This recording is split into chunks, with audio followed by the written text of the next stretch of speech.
The poem that we are going to study today is The Tree. In this poem, the poet highlights the importance of trees and the things they provide in return of what we do for them. So, we'll discuss this poem stanza-wise. Starting from the first stanza, next to the track beside our house, Dad planted a gulmohar. We tended it, we watered it, it wanted more and more. In the first stanza, the poet is talking about a gulmohar tree which he and his dad planted beside their house. And as a tree needs care, so they also looked after the tree and watered it daily. But anything or anyone that is in its growing phase needs more and more care. Likewise, the tree they planted also needed more and more care. Now the second stanza. When first its little shoots of green spread across the boughs, and some of us said, "Wow!" Its branches were so low, we drove the goats away and cows. In the second stanza, the poet says that when the tree started growing and developed green leaves across its branches, everybody was happy to see that. And as it was a small tree and its branches were low, so in order to protect the growing leaves of the tree, they drove away the goats and the cows. They drove away the animals. Now the third stanza.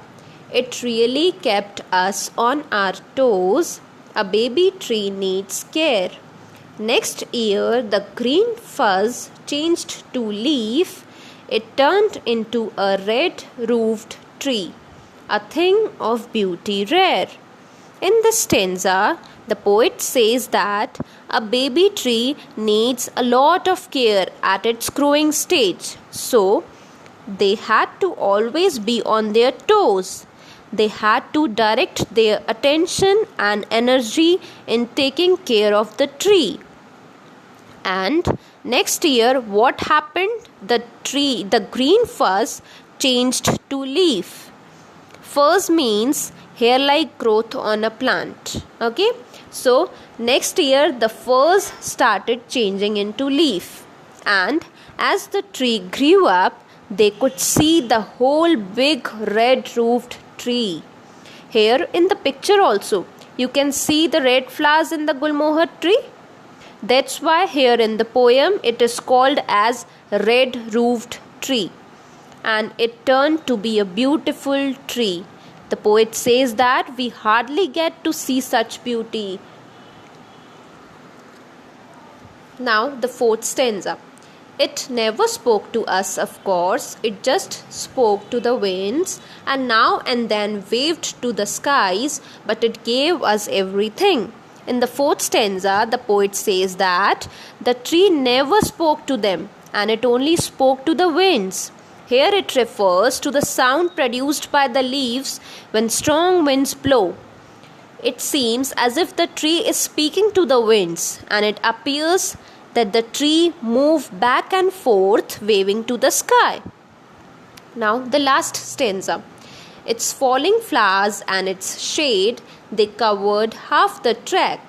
It sheltered us from sun and rain. The tree had paid us back.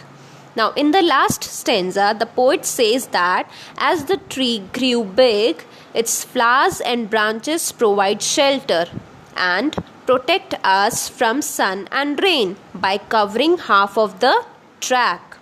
In this way, the tree gave shade and protection in return for whatever they did for the tree.